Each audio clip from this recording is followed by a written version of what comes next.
difficult time after the defeat. So just wondering how everyone's been this week building up to just such a massive game. Yeah, we've had a 7-day turnaround, which we barely have, so that's been good for us. Of course, the first 2 days are about reviewing and recovering, and that's what we've done. And then in the middle of the week, we've trained hard, we've worked hard, and we've tried to work on all the details together with the team that we want to bring on Sunday. So it's been a good situation of us being able to spend a lot of time together and work towards this second leg. And I think the environment has been very positive and constructive. We saw training earlier. We saw obviously Defner back, and we saw Lotte back as well. How much of a boost is that? But also, are they both available for the game on Sunday?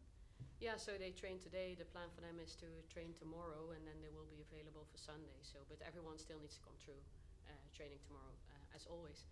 No, it's very good. Of course, we are very happy with the squad that we have and the quality of players. So as many as possible available will be key for these big games that we're playing, and this is where we want to be. So having these players back is very positive for us. Lindsay Kim out there, is she okay? Is she available? Yeah, she's okay. So we manage her, and the plan is for her to train tomorrow, and just like I said, for everyone to get through that session tomorrow, and then everyone will be available for Sunday, hopefully. Nice to see you. Look, you've had some massive nights with Arsenal, massive nights with Lion. How big is Sunday's game? Yeah, this is right up there, for sure. I think it's been nearly 2 years, obviously, since we were in this position with the club last time around against Wolfsburg. With a home leg as the second leg, so it's going to be a different challenge for us. You spoke about obviously availability, and our squad and the depths we have and the strengths we have around the team is fantastic. And that time 2 years ago we were in a different place. So for us, we're feeling good. We're feeling unified and really focused going into Sunday's game. How much of this is a test of the grit and the determination and that kind of intangible spirit that a team needs to go on and win the biggest? You have to have it all. You have to have every one of those words you said, the grit, the perseverance, the courage to step up in these games. And yeah, look, we were frustrated at times, especially in the first leg, by the fine margins and not getting over the line as such. But as Renee touched on, we've been hard at it. In terms of looking at how we can do better in those moments, keep improving, keep creating those opportunities, and yeah, it's all on Sunday now to make sure we get over the line. Seem confident? Look, I'm very lucky to be part of a fantastic group of teammates and high quality staff, and to play at a club like Arsenal for as long as I have. I don't take that for granted at all. And the feeling the fans give us as well, especially at the Emirates on Sunday, and I know we've obviously got travelling fans coming up over the weekend as well, so how important they are. So for me, I never take for granted putting on this shirt, and to be heading into a semi-final of a Champions League is yeah, something I just can't wait to embrace. Thank you both. Thank you. Tim? Yeah, sure. Hi, Renee. One of the themes, I think, between maybe the first leg and maybe the Chelsea away game in January is maybe it took Arsenal 10 or 15 minutes. They were a bit shaky maybe in that first 10 or 15 minutes, and I wonder whether you've spoken about how to start the game a bit better. I'm not sure if I want to compare those two games. I think they're very different, and we play them at different stages of the season. But I think we knew what to expect with Lyon, and we know their threats. And sometimes in those top games, you need to settle and you need to feel it and experience it. And I think that's maybe what happened. But we're so happy with how the players got through that and grew into the game. And I think that's part of what gives us belief for the second leg as well, because I think we believe that we can expose them, but we're also very aware that there's a lot of threat in Lyon and what they can create. So we're super humble for the task, because they probably have a next level in them but so do we. So there's a balance of us being very humble and very aware of what we're going to play against, but then also a big belief because we think we can do something on Sunday, and we know what the task is that's ahead of us. We know the details we want to bring to the game, and we're going to give everything we can give in that game because there's nothing to hold back for. So we really look forward to the opportunity on Sunday. And I asked Joe a question about Lyon's approach last week. Gave me a really long, detailed answer. Basically, the whole game plan. I'll share it with you if you like. But one of the phrases he said was sometimes you've got to let Arsenal have the ball and look at the second phase. Like I'm sure you're aware of that in terms of the transitional threat Lyon have. But does that change anything for you, understanding that that's part of their plan and that's part of their threat? Or is the message always just to do what we're going to do and do it well enough that they can't do that? Yeah, he probably put it into words what we see, what they did. So I think analyzing the game and we see similar things, and we believe in ourselves, so we want to bring to the game what we want to bring to the game, and always for us what's important is quality on the ball. So I think when we are good on the ball, then they won't get the chance to do what they are good at. So that whatever Joe said, and I'm happy to take some of that information if you have more, but we want to focus on ourselves, and we're very aware of their threat. And that brings me on to a question for you, Katie. One of the things I also asked Joe about was Diani, and obviously you're asked to do a lot of work coming into midfield, pushing up. And I asked Joe, and he said that he deliberately asked Diani to stay quite high up the pitch, and obviously that's where the first goal comes from. But then he said he could see you kind of moderated your game after that a little bit. Just how do you strike that balance between really supporting the attack in the midfield, but also respecting a threat like Diani on your side? Yeah, you've got to be so on it in terms of where your opponent is, where the ball is, where my teammates are. So it's just reading and feeling the spaces in those moments. Of course, I respect Diani and the whole Lyon team. We do, because of what they've achieved. But also we know our qualities and our strengths, especially going forward. And for me, that is one of my strengths, making forward runs, arriving into spaces and delivering ball into the box. And I think, we've obviously touched on certain things obviously during the week. So I definitely don't want to lose that aspect of my game going forward. Thanks, Tim. Helen. Yeah, I've got a lighter question for both of you, which is about Light. superstition. Yeah, it's nice and frothy. It's about superstition. So I know that Alessia has this thing where she has to jump like, I think it's 7 times. Is that right? Everybody will know that 7 times before kick-off. And as a Barnet fan, tomorrow we can get promoted with 1 point, and I have to do the superstitions of the fan. I have to interact with the mascot and blah blah blah. I have to do all this stuff. It's quite complicated. Just text with the mascot. And I wonder if you have certain things that you have to do. Do you want to go first, Katie? I think every game is different, and so that for me, I kind of prepare differently for each game. I always will make sure I do get my work done early on in the week, so that I'm free and clear head going into game day. I guess the one superstition would be I tuck my shirt in. If you're talking about superstitions, people say I look weird when it's not tucked in. So yeah, I guess it's that one. Yeah. What about you, Renee? It's probably different from a player to manager. Yes, so I wasn't superstitious at all as a player. I would say I have more tendencies to get dragged into those kinds of behaviors as a coach, to be honest, because you feel more responsibility. But I also know I'm very rational about it. It doesn't help. It does in your mind, though? No. No. So no, I don't have clear superstitions, but I could have ahead of different games, I would go back and do something again, or I need to see this again before that. So, but that's more for my own security. But no, nothing here to share. Nothing about octopuses. Nothing. No, that's right. I was going to ask that. And the slightly more philosophical one is about, and I asked a similar question to Sonia on.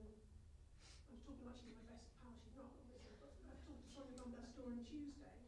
And it's a sort of counterintuitive thing because you've worked in the Dutch leagues, the Swedish leagues, and now here, and we consider to be the WSL to be like the best league, the most competitive league. You know, anyone can beat anyone, anyone can draw. Leicester can hold Chelsea, that kind of thing. And the French and Spanish leagues are considered to be not competitive at all. You always know who's going to win, basically. I mean, we just do. And you always know who's going to be champion. So why, counterintuitively, are they better in the Champions League historically than we are if we're more competitive? It's a good question. You can both try if you want. What's the recipe?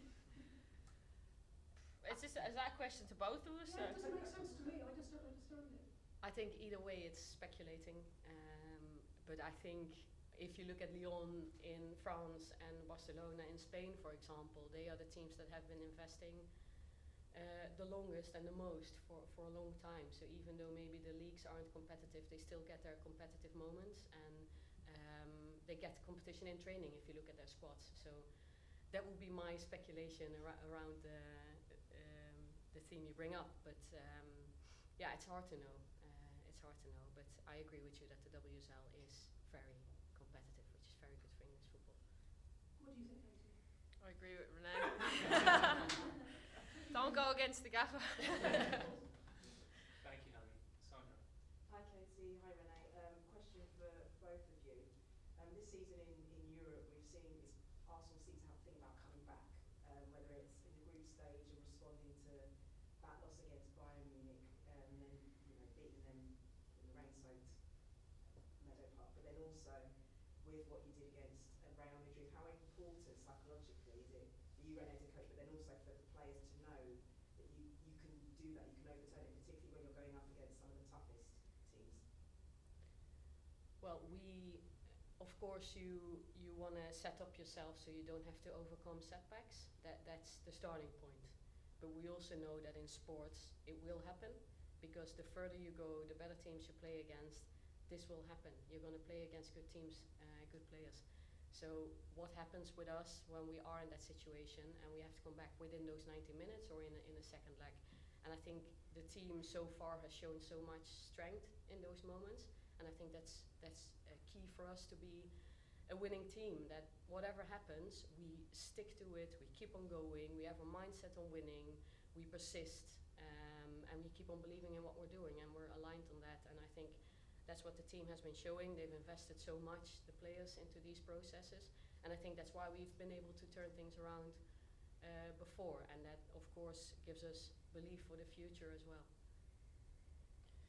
Yeah, no, obviously just to echo what Renee said, I think you're seeing the benefits of it now, the Real Madrid, the Bayern Munich, but this is something we've been conscious of probably a long time, because I think to be champions and really progress in Europe and win competitions, you have to have that aspect in your game, not just individually but as a team. And I think when we've went down a goal or two or had to turn a leg around, or different playing conditions if you're away somewhere, you need to see that, respect it, and then focus on what we can do and what we can control. And obviously the most recent one was the Real Madrid game, and I think conditions were what it was away from home, but we kept in our control of bringing them back to the Emirates and playing our football and playing the Arsenal way. And it obviously helps then when it comes off, but it's something that we've been working on and conscious of over the last year or two, for sure. And obviously you were so close, you mentioned Wolfsburg and being so close to it that time, this point now. Well, I remember leading the girls out against Wolfsburg, and we were lined up, and I'm looking at our bench and the row of players that were out with long-term injuries. It was incredible. There was Kim, there was Caitlin, there was Viv, Beth, Leah Williamson. It was crazy. So we had a depleted squad. We were, people were kind of down and out on us, really. So to be in this position now and having grown through those difficult moments, not getting through, obviously Wolfsburg beating us in the end. You have to find the positives in those moments and the learnings from that. And I think we've grown so much over those 2 years, and really developed our game, especially how we play going forward. And that's down to Renee and the coaching staff as well for working us so hard out on the training pitch. So yeah, it's exciting. For us as a team, we're excited going into this, and hopefully we can showcase what we can do. Jamie. Hi both, thanks for your time. KJ, I just want to ask you, coming back, you just mentioned that Wolfsburg game. It felt like the end of that season was kind of the McCabe miracle season, where you guys a very injury-riddled basketball team through a lot, especially against Man City in that game. But for you personally, back in the Champions League semi-final now, obviously captaining Ireland, what have you learnt about yourself over these last couple of seasons? Because I feel like we speak a lot about you on the pitch, but what about off the pitch? I'm just intrigued to know. I don't know. I just try to continue to be myself, turn up to training, work, and leave it all out there. I'm not anything else in between. If I am Renee, pipe in and say. But honestly, for me, how I prepare for games, whether it be with Arsenal, Ireland, I need to train how I play. I need to give 100%, and demand from myself and demand from my teammates and younger players as well. So that's how I've always been, and I don't think at 29 now I'm going to change anytime soon as well. But yeah, I definitely over the last 2 years as well, I've wanted to develop more tactically as well, and having initially Renee as assistant, Aaron as well, spending time to help kind of figure things out or look at things a little bit differently. So yeah, it's been great. I think there's always, you can always learn, especially in football. There's always different pictures at different times. So yeah, just enjoying it really. Nice. And Renee, having a player like Katie obviously coming from the interim role into the managerial role, a player that's been with Arsenal for a long time, a versatile president, how nice has that been, and how have you kind of learnt from a player, and as a manager, can you learn from the team?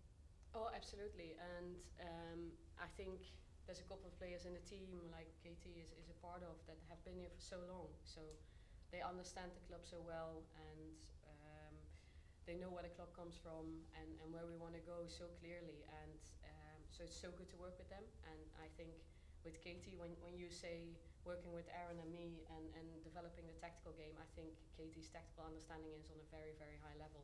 And that's, in answer to your question, I think that's where we learn from the player as well. Because Katie sees, and that's the hard part as a coach, so you see the game from the sideline or from video footage, and you say this and this and there and that.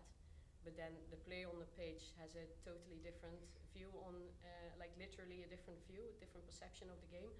And I think sometimes we see things from up above and we think this should be possible, this should be the solution, and then they go and say, like, on the pitch it actually looks like this, we think this player can do this job better, and they see the distances in a different way, for example.